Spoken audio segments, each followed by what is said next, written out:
Wabonye amanota ya P6 cyangwa senior 3 ntukarangiza aho ngo urebe amanota gusa. Oya, dore ibintu by'ingenzi ugomba gukurikizaho nyuma rero yo kubona result zawe cyangwa se amanota yawe, n'ibyo n'umubyeyi wawe mugomba gukora ndetse nyuma y'aya manota. Muraho neza kandi murakaza neza kuri Future Scholars. Niba uri umwe mu banyeshuri bakoze ibizamini bya leta bya P6 cyangwa senior 3 mu mwaka wa 2025 na 2026 kandi ukaba umaze kubona amanota yawe, iyi video ni yawe. Tugiye kureba ibikurikiraho nyuma y'amanota, cyane cyane ku bijyanye na placement, amashuri wahisemo, document n'ibindi ugomba gukurikizaho. Ikindi kintu kimwe ndabasha kubanza kubabwira, tugiye guha abana amakuru tutaremeza neza. Ibyo tuvuga hano turabishingira ku mabwiriza y'amakuru yatanzwe na NESA. Icyambere rero, nyuma yo kubona result zawe banza uzisesengure neza. Wabyumvise? Menya neza ko amazina yawe na index number n'amanota yawe ari ibyanyabyo, kandi ubike information y'amanota yawe neza kuko ushobora kuzayikenera mu bindi bikorwa by'amashuri. NESA ifite na serivisi zo gutanga confirmation of result ku banyeshuri ba P6 na senior 3 igihe bikenewe. Niba uri P6 cyangwa soje P6, icyo ugomba gutangira gukurikirana ni placement yo kujya muri senior 1. Niyo ishinzwe gushyira abanyeshuri batsinze mu mashuri, kandi placement ntabwo iba ari ibintu byo kuvuga ngo nashaka ishuri gusa ngomba kuribona. Oya, ndetse ireba ibintu bitandukanye, harimo performance y'umunyeshuri cyangwa se uburyo yatsinzemo, amashuri yahisemo ndetse n'aho atuye. Niba uri senior 3 rero cyangwa se usoje mu wa gatatu segonderi, nawe nyuma yo kubona result ugomba gukurikira placement yo gukomeza mu cyiciro gikurikira. Ubwo ni ukuvuga ngo bishobora kuba mu wa kane, of course level 3 ku bantu baziga TVET, cyangwa se ya 1 ku bantu baziga TSS, cyangwa se senior 4 ku bantu bazakomeza general school. Kandi hano rero hari ikintu abantu benshi bakunda kwitiranya.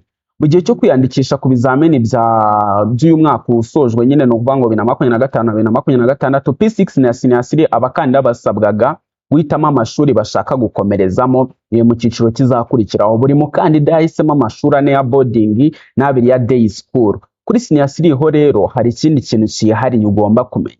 Muri za boarding school wahisemo hagombaga kubamo nibura orientation cyangwa trade ebyiri za TSS. Ikintu ugomba kumenya yuko ibi bivuze ko atari ukuvuga ngo wahisemo amashuri 3 gusa, kandi placement ntabwo ari uko wahisemo ishuri bivuze ko uhita urihabwa. Oya, NESA niyo ikora placement hakurikije ibisabwa n'amakuru bafite nk'uko twabivuze hejuru.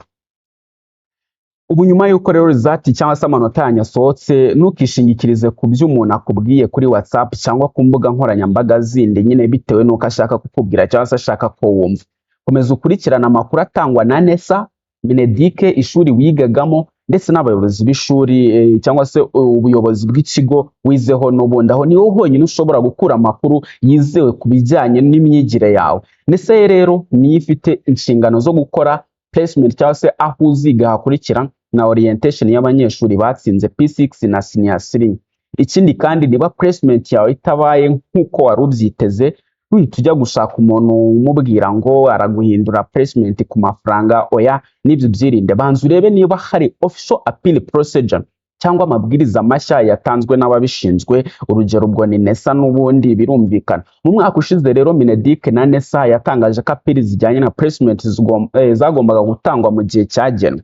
Bivuze ko iyo habaye icyo kibazo cyangwa se ikibazo runaka, ukurikiza inzira yemewe. Ntabwo ujya mu bantu bagusezeranya placement, nta wundi muntu ugusezeranya cyangwa se wabigukemurira.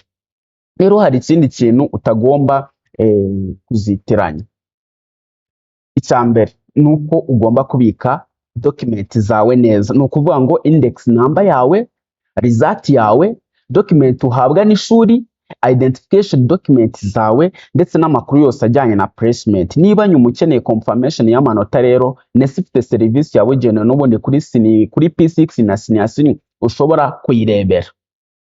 Kandi niba uri umunyeshuri wa P6 cyangwa senior 3 cyangwa se usoje iyo myaka, result ntabwo ari iherezo ry'urugendo rw'amashuri yawe nk'uko twahereye kare tubivuga. Ni intambwe igana ku cyiciro gikurikira, ni ukuvuga ngo senior 1 no mu wa kane, of course bitewe n'aho wigaga. Nyuma y'iyi video tuzanakora indi video irambuye ivuga ku nzira zitandukanye umunyeshuri ashobora gukomeza n'itandukaniro riri hagati yazo. No kuvuga ngo ku bantu batazi ibya TSS batazi ibya TVET neza na General School, nibyo tuzanyuramo kugira ngo ubashe kubimenya. Ariko uyu munsi cyo rero nshaka ko wibuka ni iki? Banza umenye results zawe cyangwa se amanota yawe, ukurikire placement cyangwa se aho uziga, ukurikire official announcement ku mbuga zibishinzwe, ndetse kandi ubike document zawe neza nk'uko byagenwe. Niba iyi video rero yagufashije, isangiza umunyeshuri wa P6 cyangwa se Senior cyane cyane aho muziranye.